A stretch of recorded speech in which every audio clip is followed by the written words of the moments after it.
lobby. Let's all go to the lobby, lobby. Let's all go to the lobby to get ourselves a treat. Hello, horror hounds, and welcome to Now Slaying, an It Slays podcast production where we break down the latest and greatest in the world of horror. I'm your not-so-humble host, Colton. I'm Rowan. And today on the show, we're going to be reviewing Cocaine Bear, which was released February 24th, 2023, exclusively in theaters. But before we get to the review, Rowan, I want to know, do you consider yourself a fan of creature features, you know, these animal-based horror movies? And based on that, were you looking forward to Cocaine Bear? So, it's kind of a loaded question. I wasn't always into creature features. These were actually kind of my least favorite horror movies growing up. You know, as we always make fun of, I didn't see Jaws till very recently, but like these things just never interested me. Like, I don't know, I was like, this isn't very horror. Horror is supposed to be kind of be surreal and more dirty and paranormal. gruesome. Paranormal, stuff like that. But as I've gotten older, I've kind of gravitated to it. Maybe I'm just, you know, and I'm an adult now, and things that scare me is like, a bear or something meet me outside my house and doing a lot of drugs and killing me. I don't know. Mm-hmm. But, could happen.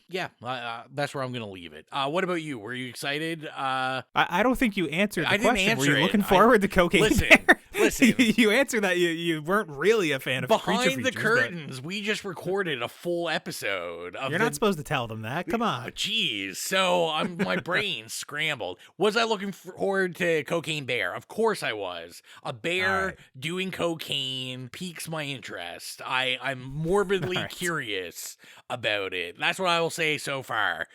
Colton, what about you? Yeah, I was a huge fan of creature features growing up. I grew up in, as I've mentioned before on the show, in like a Christian household. I wasn't allowed to watch a lot of horror movies. But the one weird kind of like caveat to that was I was allowed to watch these animal-based horror movies. So I grew up on like Jaws and all the sequels and the Shark Attack movies and Anaconda and Lake Placid. Basically anything that was kind of like an oversized animal mauling people and ripping limb from limb, I was allowed to watch because it was under the guise of could happen in real life. That's almost like educational in a way, you know? That's like an off branch of the Discovery Channel to a degree.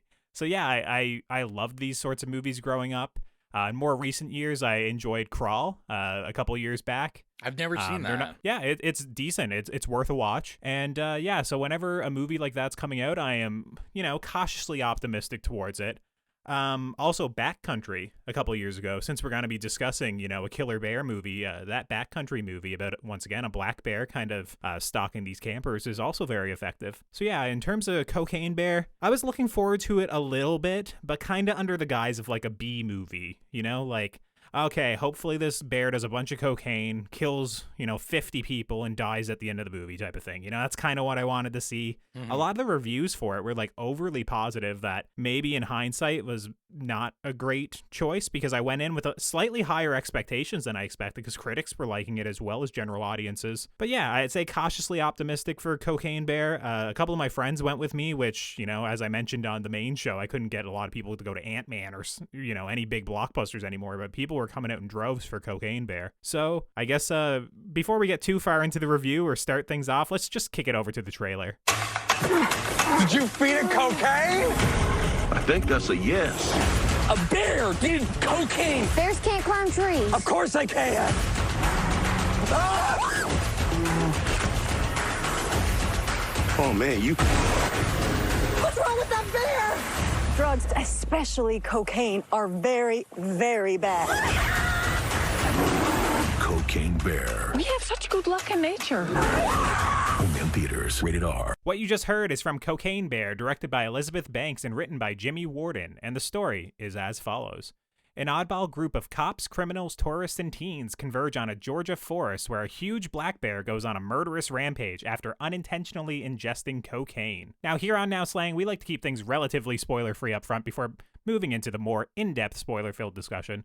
So, Rowan, what are your spoiler-free thoughts on Cocaine Bear? Yeah, I mean, you're getting what you're promised. You're getting a bear. There's lots of scenes of it doing cocaine, and there's lots of scenes of cocaine shenanigans. I mean, I think the movie sold its premise pretty good. Like, there's nothing There's nothing unexpected in this. Don't go into this thinking you're going to get some like barbarian twist going on. You're getting what you were promised, and probably, sadly, kind of that's it. That's the bare minimum. There's not really much story to it. There doesn't need to be much story. I didn't research because it claims this is a true story.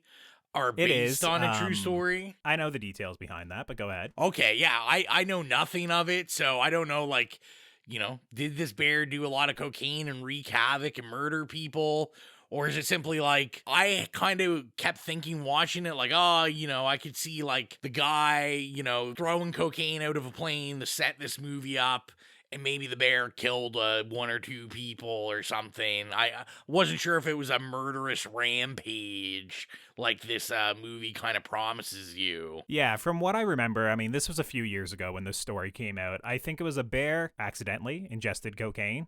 He swallowed, a bunch of cocaine, a bunch of bricks of cocaine, started tripping balls, ran around a bit in a nearby town. As far as I remember, never killed anybody or anything like that. It was just like, what the hell? Why is a black bear here? And then he just died a couple hours later. Just, had too much cocaine in his system, and that was it. Okay, so he didn't, get a fake Cuban accent and just run Miami or anything. No, and he wasn't snorting mountains of it or, saying hello to my little friend with the machine gun in the third act and stuff, But, I will say what kind of threw me off about this, which, I didn't look till I bought the tickets online for this. I wasn't sure if this was going to be like a rated R film or not. I thought kind of the silly premise. I was like, maybe they're aiming for a 14 with this.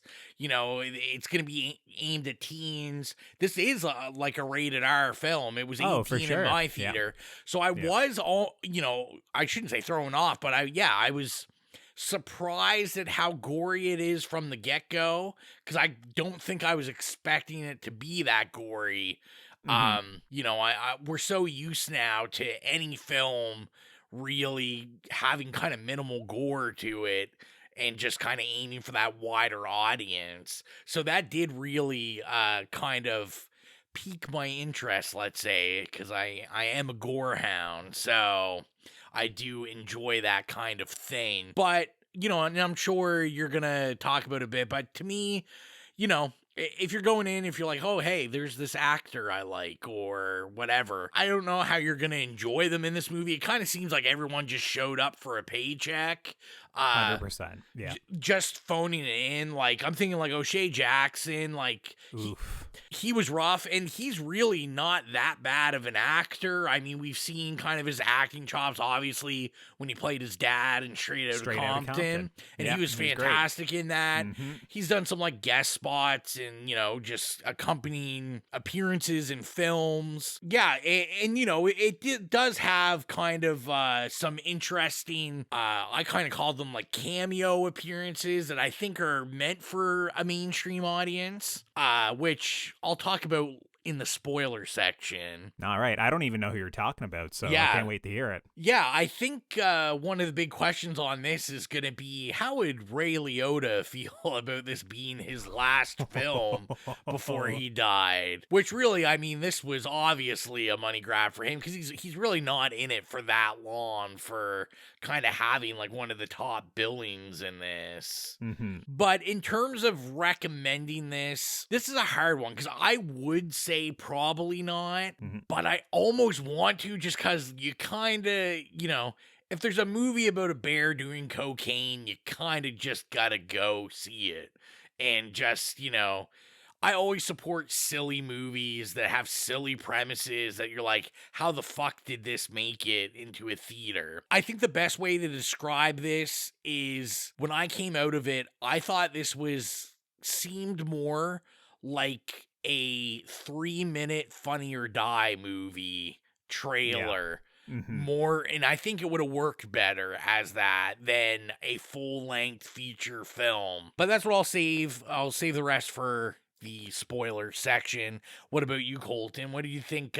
What's your spoiler-free thoughts, and would you recommend Cocaine Bear? Yeah, kind of what you said, where this is a bear. This is a bear. This is a movie where there's a bear that does cocaine. There is a bear. You kind of got to recommend it for that reason, is kind of what you say. And I feel like a lot of people felt that, because my theater was absolutely basically sold out.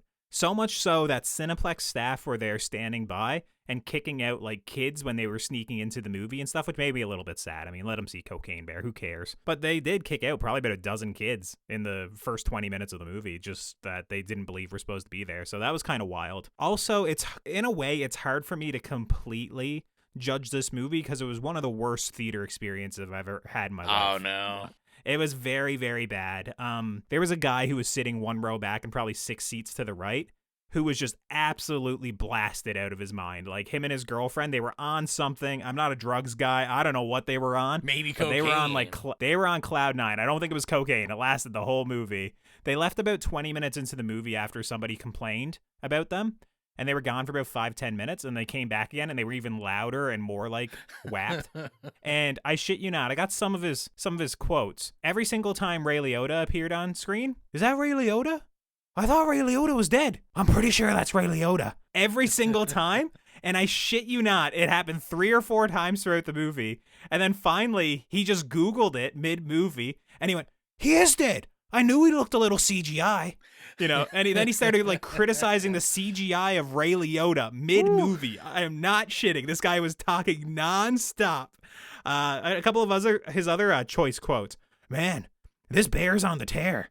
And he said, look, she's going for a rip by. Holy fuck by. And then there's a scene in the movie where, you know, some kids get into, you know, who knows, maybe a little bit of cocaine, some drugs. He goes, those kids are gonna be fucked. Like, just like, this dude was completely out of his mind and talking at full volume. Whenever there was any like subtitles or anything on screen, he'd read them out loud like he was hooked on phonics trying to learn how to read. And I shit you not, he was struggling like with every single word. Like, you know, if it'd be on like a side of a truck, if it'd be on a sign, he was just reading it all out loud. And it was messed up, dude. Like, he just would not stop. There was also one moment when, like, obviously the bear is in the movie, of course. He goes, man, that thing came up to me, be one shot to the head. Bang! Just, like, shit like that, right? Just, like, absolutely fucked. So it was hard for me to enjoy the movie because this guy was so out of his mind. The only thing I probably enjoyed about this movie was the communal misery, because my whole row did not enjoy the movie, whether or not because it was this guy talking behind us or because the movie just, in my opinion, wasn't very good. But he left when there was about 2 minutes left of the movie. I shit you not. Like, right about when it was about to end, him and his girlfriend got up, and I just burst out laughing, and so did my whole row, just at him leaving.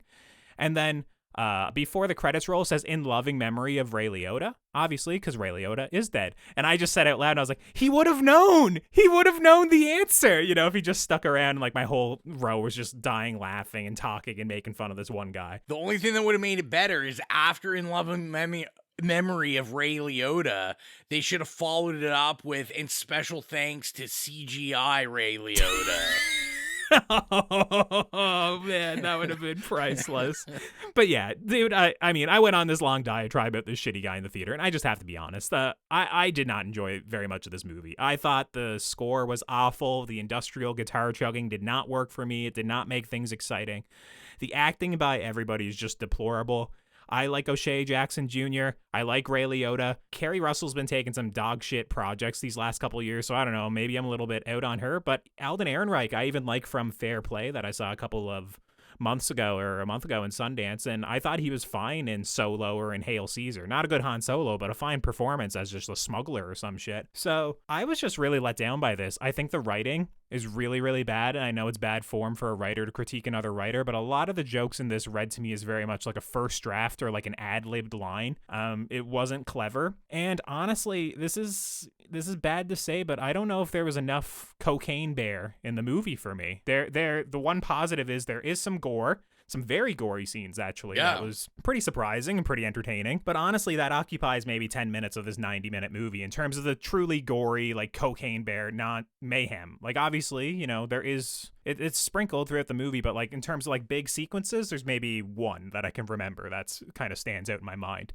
So I was hoping that this movie was essentially going to be Bear does cocaine, We are kind of checking in on, I don't know, campers throughout the woods, some people wandering through. Oh my God, the bear gets to a a Boy Scouts camp and rips people apart or something. The movie isn't really that. The movie is constantly trying to set up all these characters who truly don't care. They don't want to be there. They're all, like I said, very underwritten. And there's just honestly not a lot of Cocaine Bear for this 90-minute movie. Like, it probably occupies 20 to 30 minutes of the movie, which you're thinking, well, that's a third of the movie, Colton.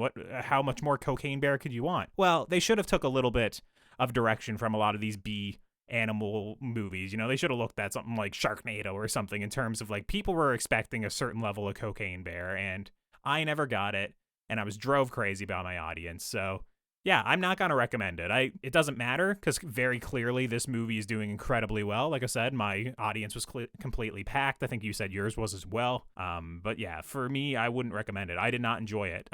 Partially probably because of that one dude, but also like if the movie's good enough, I do tell people to shut up. I do shush them. I do everything. I will rat someone out to get them out of the theater if they're truly driving me crazy. This movie just wasn't good enough. It wasn't worth my effort to even bother with it. So yeah, I wouldn't recommend it. Yeah, and I was going to say, we had a very different experience. I was telling you before we recorded that my audience was all over the age of 50. It was really bizarre. It was me and a friend of mine. We were the youngest people there by like 20 years. It was all old people. They fucking loved it. They were laughing. Oh, my audience loved it too, other than my row, to be clear. Like my row and maybe the row behind me. Everyone else was laughing at every single joke. Oh, 100%. There was a guy directly in front of me. He was at least like 55 plus with two other older women. And it helped that every time he laughed, I also thought he was dying of a heart attack because he'd go into like coughing fits. Oh, God. And I'm like, this guy definitely has COVID or something and he's going to cough it all over me. And he just would go in like these 5-minute coughing fits where I couldn't hear the movie. I'm worried about this guy. I'm like, geez, like, is Cocaine Bear going to be able to brag and be like, we kill old people, we're so funny? My crowd was laughing so much that it actually wound up being a negative because I felt like a little bit of like resentment towards them. I was like, you guys are laughing at every single little joke, every, like reaction shot, everything. Like they love the movie so much that I was like, is the general movie-going audience just really stunned, or am I just here like with the right people? I don't know, but it was just like they were laughing at everything, and I just did not find very funny. It maybe one or two jokes I found maybe funny in the movie, and obviously there was some moments of gore that I went, oh, okay, all right. But yeah, no, not for me. So yeah, I think you kind of said qualified recommendation, you got to go see Cocaine Bear. I very much say you do not need to go see Cocaine Bear, and I think it's time that we just cut to the spoiler discussion for Cocaine Bear. We are now in our spoiler discussion for Cocaine Bear, so if you've not seen Cocaine Bear, it's time to tune out and come back once you've seen the movie, or keep listening if you simply don't care. Rowan, anything you want to get to right away, our spoiler discussion for Cocaine Bear? I mean, first of all, I thought the movie was going to be rocking because we start off with Jefferson Airplane Jane, which always gives me fond memories because I automatically just think of Wet Hot American Summer. Mm-hmm. And I love that song. And I'm like, all right, we're rocking, we're kicking. But guess what? That was pretty much the only good, like, older song in this film. I was like, Cocaine Bear, like, we're in what, like the 80s?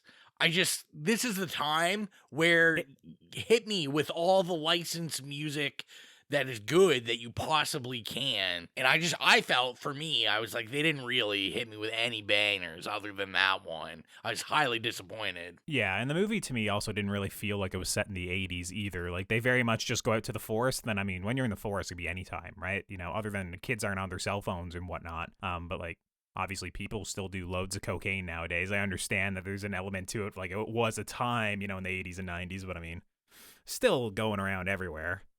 So yeah, I don't know, the needle drops, I don't know, never really did much for me either. I do actually know that Elizabeth Banks actually messaged, the director of White Hot American Summer and asked for permission to open the movie with it. Oh, nice. That's very interesting. And they gave her like full like, yeah, go for it, because basically she was like, this is the only song I can think of opening my movie and it's the perfect track and all that stuff. And he was just like, yeah, go for it. Yeah, it's a great banger. And there was other things that, like, I don't know. I guess I found it hard to believe We're in the 80s. We're in like Texas, and I'm not Georgia, I think, not or Texas, Georgia. but anyways, yeah. Not that is any better in the 80s. No. But I am one that I love Isaiah Whitlock Jr. I love The Wire. And he's a big part of The Wire. And I was like, I don't know if I can see in the 80s just this cool black guy on the police force. The sheriff, the sergeant, whatever he is. I was like, I don't know about that feel either. like this town would probably be a little more racist, a little more white, a little more non-inclusive, which, like you said, was kind of weird because they made it feel like it was pretty modern. There was a lot of like rainbows in the background, like stickers places. Yeah, I saw that as well. Yeah. Yeah. I do want to give a shout out the girl, the main kid. I did enjoy her room. I liked her Billy Idol poster a lot. I wish I had that poster. Her room was pretty rocking, but I was a little put off by that. I did think it was interesting. Like I said, I thought Jesse Tyler Ferguson being in it was kind of a flex. If you're familiar with him, he played Mitch on Modern Family. Oh, okay. And he's super funny. Like, he's great in Modern Family. I thought it was weird because there's definitely some sort of like fat suit makeup on him because he's a pretty tiny guy, and he plays like the chubby national park inspector in this. Yeah. Which, I mean, he does, kind of give us one of the more gory scenes in this film, which was a great contribution. But the nod for the kids that I was talking about in the spoiler-free section is Scott Sess is in this. And I saw him, and I'm like, why do I recognize this guy? So he plays the male ambulance worker. Okay. And he is a famous TikToker, a very famous TikToker. Oh, no. If anybody has seen the IKEA TikToks where the guy pretends he talks about customers approaching you, and then he says what workers really want to say to customers, and it's got like a whole music cue. Anyone listening to me talk that knows, is on TikTok heavy, knows if you know, you know. Yeah, he became massive during the pandemic. And he like launched a stand-up comedy career from TikTok, from these IKEA TikToks. So I just thought it was interesting because this is only his like first or second movie credit. I will say I enjoy his TikTok, so I was happy that he was in this. But like I kind of said in the spoiler section, like it's hard to spoil this movie because it's literally just a bear attacking people on cocaine, but unfortunately, most of the kills, like, he'll drag them off screen and you get, like, a limb flying out. But they use, they use that gag multiple times. They don't ever, like, show kind of the brutality of the attacks, which I would have liked more. Even though it's balancing this ridiculous premise with comedy, I would have liked to see some more, like, horror injected into it also. Like, I don't know how you felt about that. Yeah, I'll push back a little bit just on that one scene that's kind of like the park ranger scene where, they go into the janitor's closet or that one little room and the bear's in there and you see the kid decapitated and all that stuff and kind of his face partially mauled, stuff like that. I think that one scene followed by the ambulance scene is probably the strongest little, like, 7 to 8 minutes of the movie. There's lots of gore in there, lots of messed up stuff. The woman who flies out of the back on the stretcher gets her face, like, grinded across the pavement. The one guy sliding forward and his hand or his wrist all snapped and stuff like that. Oh, I forgot about that one. That one was pretty good. Yeah, it's all like pretty messed up there for like 5 or 6 minutes. But once again, it's it's a very small sequence out of a 95-minute movie, and honestly, there's nothing else for the rest of the movie that's near that. So that's the thing. It's like that's what I would call the good gore scene in the movie. It's just I was expecting a lot more of that. I feel like even in like earlier movies, 90s movies and whatnot, with a lot of these creature features, you got a lot more kills kind of interspersed throughout the entire movie. Yeah. Sure, they're not as gory. There might have been technical limitations or budgetary limitations, but this movie never really had too much of that. It just kind of chose to kind of do all of its gores in like a very tight section. And as you mentioned, there is other stuff like a limb flying this way, or Ray Liotta gets disemboweled at the end of the movie, for example. And like, you know, the two little cubs eat his intestines like spaghetti or something. But all in all, it was just, I wanted more. And I wanted it to be like a little bit more clever in the way that it was silly. Like, this movie is kind of like, a lot of its jokes kind of wind up basically, I don't know, being like calling a group of men pussies, because it's like, oh, it's funny we called you pussies, that's a vagina, like, you know how funny that is. Like, it's really lame writing like that. And I knew we were in really big trouble in this movie when we get the action fight sequence with O'Shea Jackson Jr. in that bathroom. Yeah, I knew we were in dire straits when it's O'Shea Jackson Jr. fighting like 3 teenagers in the Natural Park restroom, and then it's like a knife fight and stuff. I was like, bro, this is not at all what I wanted to see from Cocaine Bear. You know, there is no bear, there's no cocaine, it's just these 3 weird teenagers with a knife. You know, it's just, that was bad stuff. With the character development and all this, it's just, I felt everyone was kind of too silly. If you, like, it's okay if you're going to make some of these characters, like, wild, silly, but literally every person was just kind of a caricature. There was no one, like, really grounded. And like I continue to say, like, you're talking about the writing stuff, this seemed like something that would be 15 minutes, 10 minutes that I'd watch on YouTube. Like, it's that kind of humor. Some short that some filmmaker is trying to, you know, get discovered by making this 10-minute movie. But then they just were like, I need to stretch this to 90 minutes. Dude, I can almost see this working as like a Jack Link's beef jerky commercial. Do you remember those where the bear used to like do kung fu and fight back and shit? Like, I could almost do that. I mean, other than the cocaine association with beef jerky, it could almost be like just a ad, and it would be funny. The thing you're kind of saying there, where they make everyone so silly, they still try and go for the emotional moments in this every now and then, and it's just so like they don't. Yeah. Like, it does not fit at all. Like, the guy from The Wire, like when he gets his death scene, like it's sad music playing, a big camera pull up, you know, it's kind of like, bro, I do not care that this guy is dead. Also, it's like he should have been wearing a bulletproof vest underneath his shirt. I mean, he's a sheriff or whatever, right? Like, it's just dumb.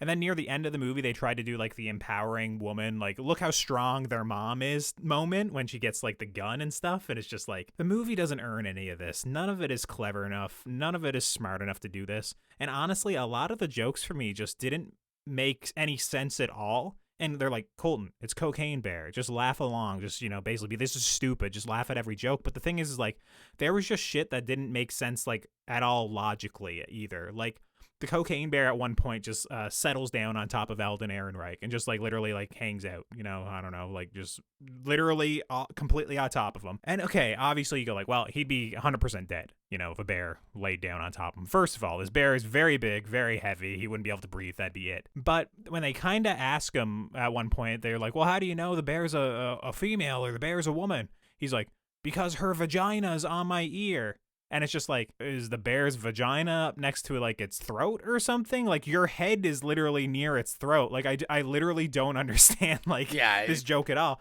You actually could have turned the bear around and had its ass like towards his face, and it would have been even like a bluer, like stupid humor. Like basically, oh look, its ass is right next to his face, and then you could have actually had that joke work, and it would have still made logic sense. But you literally see like the bear get off him and stuff later on, and it just literally is like, okay, I don't know what a bear's vagina looks like. I don't know exactly 100% where it is on a bear, but I assume its like general location is similar to the rest of the mammals, right? It's a lot of really dumb shit in the movie that people just say things that make absolutely no sense. The only joke that worked for me in the movie that like elicited a genuine laugh, other than, you know, us poking fun at the guy nonstop talking behind us and every now and then cracking a joke sideways that he didn't hear, was when once again the guy from The Wire fires the shot and blows off 2 of O'Shea Jackson's fingers, and one of the people remarks that they weren't even next to each other, which is a really like dumb little one-liner, and I think it was literally ADR. I don't even think he said it, but I did like that little line. That was funny. And then I think the one kid, he kind of says at one point like, that's something that'll stick with a man or whatever, you know, seeing that sort of shit, something that'll stick with a man. It was something that made me like smirk. I was like, okay, that was cute. That was close, you know, that almost got me. But other than that, like, all I laughed at was how stupid the movie was at times, and not with the movie, like, literally, like, oh my God, this is awful, or like what the guy behind me was saying. I took no enjoyment from this. This was literally like torture to a degree. Like, I did not enjoy it. Like you said, with the comedy not working, and especially I felt like the sentimental stuff not working, like the kids were a non-factor because, you know, I kind of felt, okay, we're going to kind of see this rampage of the bear through this lens of the kids, but like then the kids are not in most of the movie. Like they're just kind of, the girl's gone for most of it. They're searching for it. But like the mom, like we never spend enough time with any of the characters to build anything. They have this weird, other than I think Alden Ehrenreich and O'Shea Jackson Jr. They try and do this like friendship arc of them betraying each other and all this shit. That's we spend a lot of time with them just because we're stuck at a gazebo for 20 minutes in this movie. But then we don't even, you know, we don't even ever deal with the serious stuff going on there, which is this guy's wife or girlfriend like has died of cancer, and Ray like, Liotta, why is this in here? Cancer's not like, funny. And it's just like they never really deal with it. It involves Ray Liotta, and then whenever we get them on screen, like they don't talk about it, they don't deal with it really, other than Ray Liotta being like, I don't fucking want to take care of your kid. And, you know, it's just, I mean, Ray Liotta is just an awesome, or was an awesome actor, and it's a shame that he had to go out like this, because he really is given nothing to do, and, you know, sadly, that's shown in the movie. Yeah, I mean, being disemboweled by a bear isn't a good way to go out, so... Yeah, that's all I had on the movie. I joke. The one thing that I have to mention before, I can't let this pass, there is a quick flashback scene in this movie at one point. Do you remember it? Where it literally is like someone goes, what happened to that guy? And then it quickly cuts and shows that like his face was ripped off by the bear, and then it just cuts back and they go, oh, who cares? And they keep walking. It's like literally a weird editing thing where they were like, oh, damn, we have to keep this in the movie because it makes sense that we know this character is dead, but like we don't care enough to actually show the scene where he dies. It's like so bizarre. It's such a weird choice that probably a lot of people won't even like really register as you're watching the movie. But I remember like that terrible flashback. I was literally like, what is going on here? Like it was only like 5 seconds, but it's almost like you feel like, God, what happened? Did I even see that? Like, am I high? Like it was so bad. So yeah, the one thing you were saying, like none of the sentimental stuff works. A lot of the humor doesn't work. The one thing that does work is Cocaine Bear, the bear on cocaine, fucking people up, a bunch of gore and stuff. There's just not enough of it. Like you were kind of mentioning that the movie would be better if the kids were kind of the main focus and kind of seeing the mayhem, being traumatized by it, whatever. It's just like, I kind of think in my head, like it'd be so funny, like if the kids like stumbled into literally like a Boy Scout camp, like a bunch of their peers like trying to get help. They're all like disheveled from going to the woods, seeing messed up shit. They're high and all this stuff. And just like, what happens when Cocaine Bear comes into like a summer camp or something, right? It's just like absolute crazy mayhem and gore over the top would be. It's just, for whatever reason, they approach this movie like, how can we write a cast of characters that are interesting enough that like we'll care about them and their lives being affected by Cocaine Bear? Whereas if I was writing this movie, it's like Cocaine Bear is where I start. You know, like that's where I go. I don't care about the cast of characters all that much. You know, you just need a body count. Anyways, Rowan, I'm kind of sick of talking about Cocaine Bear. You got anything left to say about Cocaine Bear? Nah, let's get into rating this. All right, so if you're new to the podcast, our review rubric is nay, okay, yay, or slay. So, Rowan, what would you give Cocaine Bear? So I'm going to give it the softest of an okay. You know, I think for the spectacle, for the pop culture-ness of it all, because like you said, this is, everybody's talking about this movie. Everyone seems to be going to the theater to go see this movie. So yeah, go see it, I guess, if you want to.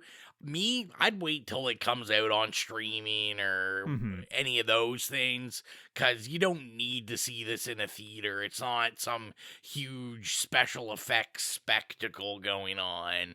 But yeah, it's just a really soft okay. I don't think anything really works. The stuff that does work, like we continue to say, we don't get enough of it. So, you know, is it as bad as, you know, We Have a Ghost that we just reviewed? No. So I'll give it a very soft okay. What would you rate it, Colton? It's going to be a nay from me. I actually think I slightly enjoyed We Have a Ghost more, which is much more boring, We Have a Ghost is. But I don't know. There was aspects of that I thought were a little bit more more competent, I guess. I just really didn't enjoy this. There's not enough Cocaine Bear. There's not enough good writing and humor. Everyone's phoning it in. Honestly, I don't even think Elizabeth Banks is a good director. I don't really want to see Cocaine Bear 2. Well, it's obviously, she's going to do this. She's going to walk into the studio, show the box office receipt, and she's going to pull a James Cameron and just literally go Cocaine Bear title, and she's going to put an S on the end. That's all it's going to be, Cocaine Bears. And then they're going to say, here is $2 billion. Yes, 100%. So we're getting this. We're getting this in another 2 years' time, I bet, Cocaine Bears. They're going to fast track this thing. Everyone's going to know Cocaine Bear. Hopefully they have a lot of Cocaine Bear mayhem in the next one and literally do not spend half as much screen time with all these boring characters. And if you do, give us a reason that we actually want to spend time with these characters, because all I wanted to do was get out of the theater for most of this thing. And if you're new to the podcast, you made it this far, you can follow us on our socials at It Slays Podcast. We're on Instagram, Facebook, Twitter, Slasher, Letterboxd. If there's a social media, we're there at It Slays Podcast. And if you want to support the show, like our horror hounds Holly, Nicholas, Patrick, and Mark, gain access to the Patreon exclusive show Stream Screams and get episodes of the main show 48 hours early, be sure to head on over to patreon.com/itslayspodcast and choose whatever tier works best for you. And Rowan, go ahead and plug the playlist. So if you like music from horror movies we review, or iconic horror movies, or just horror movies in general, go to the It Slays Podcast horrific playlist on Spotify. If you have any problems finding it, you can go to our link tree in any of our social media. There's a link to go directly to it, and yeah, we upload on there. We do it pretty regular. I don't think anything from this is gonna make it on, unfortunately. They need some more bangers. Jane not making it on? Maybe. We'll see how I'm feeling. I do love a good Jane to rock out to, so maybe we'll see. But yeah, go It Slays Podcast horrific playlist, get your spooky music on. And next time on the show, we don't have anything planned. Obviously, as we've mentioned before, Scream 6 is coming out soon. So if we're not back before then, keep an eye out on our episode for Scream 6. And with that, I think that about wraps things up for this episode. So until next time, I'm Colton. I'm Rowan. And as long as you keep listening, we'll keep slaying.